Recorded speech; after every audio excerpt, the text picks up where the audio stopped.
రామారావు గారు కావచ్చు, పివి నరసింహారావు గారు కావచ్చు, శ్రీమతి ఇందిరాగాంధీ గారి నేతృత్వంలో జరిగిన భూసేకరణ, ఒకనాడు వేలాది ఎకరాలు జమీందారులు, జాగీర్దారులు, భూస్వాముల దగ్గర ఉన్న భూములను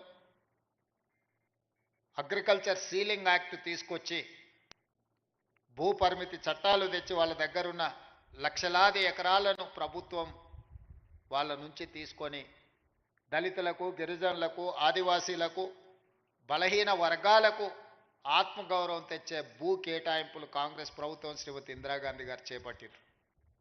అదేవిధంగా వారసత్వంగా వచ్చిన భూములు కావచ్చు, తమ శ్రమతో కొనుగోలు చేసిన భూములు కావచ్చు, అటవీ భూమి హక్కుల చట్టం ప్రకారం ఆదివాసీలకు ఇచ్చిన పోడు భూముల పట్టాలు కావచ్చు, ఈ అన్ని భూముల యొక్క హక్కులను రెవెన్యూ శాఖ భద్రంగా పొందుపరిచి వాళ్ళ హక్కులను ఆనాడు పటేల్ పట్వారీ వ్యవస్థలో గ్రామాలలో పట్వారీలు భూముల వివరాలను నమోదు చేసేవాళ్ళు. ఆ పట్వారీలు నమోదులు చేసిన భూముల వివరాలు పటేల్ పట్వారీ వ్యవస్థ రద్దు కావడంతో గ్రామాలలో ఉండే రెవెన్యూ రికార్డులన్నీ కూడా మండల కేంద్రాలకు, మండల వ్యవస్థ వచ్చిన తర్వాత మండలాలకు తరలిపోయినాయి. భూమికి సంబంధించి ప్రభుత్వం ఆ తర్వాత తీసుకొచ్చిన పరిణామాలలో విఆర్ఓ, విఆర్ఏలను తీసుకొచ్చి ప్రభుత్వ అధికారులుగా, ప్రభుత్వ ప్రతినిధులుగా గ్రామాలలో ఉండే భూముల యొక్క సమాచారాన్ని సేకరించి మండల కేంద్రాలలో మండల రెవెన్యూ ఆఫీసర్సు లేదా తహసీల్దార్ దగ్గర భద్రపరిచారు. చాలా వరకు భూ వివాదాలు ఉన్న, కోర్టు కేసుల్లో ఉన్న భూములు తప్పితే 95% భూములకు సంబంధించిన వివరాలు ప్రక్షాళన చేసి 4-5 దశాబ్దాలు ఈ భూముల యొక్క వివరాలను సేకరిస్తూ ప్రక్షాళన చేసి ప్రజలకు ఈ రికార్డులను అందుబాటులో పెట్టారు.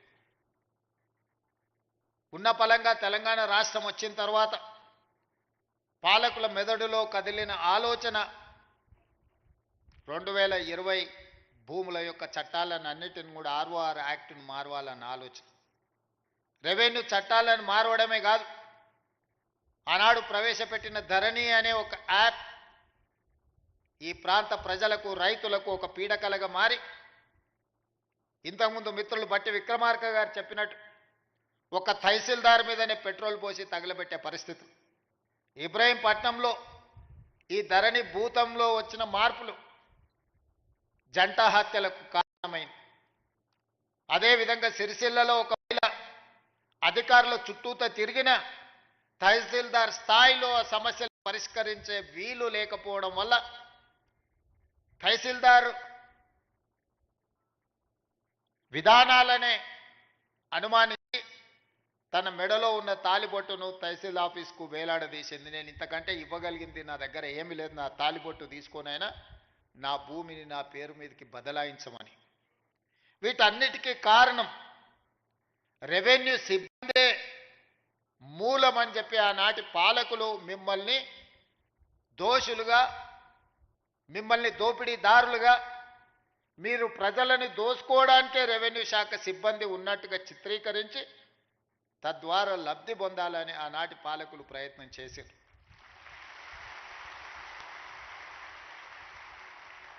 ఇక్కడున్న రెవెన్యూ సిబ్బందిని, తెలంగాణ రైతాంగాన్ని నేను అడుగుతున్నా, దాదాపుగా 65 సంవత్సరాలు మన భూములకు సంబంధించిన వివరాలు, మన భూముల ఖాతాలు, 69 లక్షల కమతాలకు సంబంధించిన వివరాలను ఈ రెవెన్యూ సిబ్బందే కాపాడారు కదా. వీళ్ళే కదా మన హక్కులను భద్రంగా పొందుపరిచింది.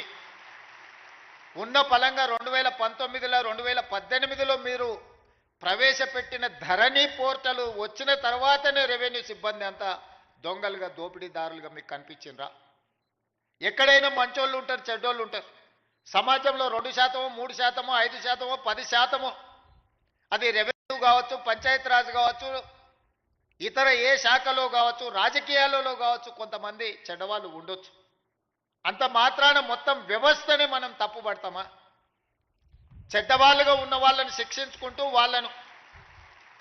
వాళ్ళ అవకాశాలు తగ్గించుకుంటూ, శాఖలను ప్రక్షాళన చేసుకుంటూ ముందుకు వెళ్ళాలి.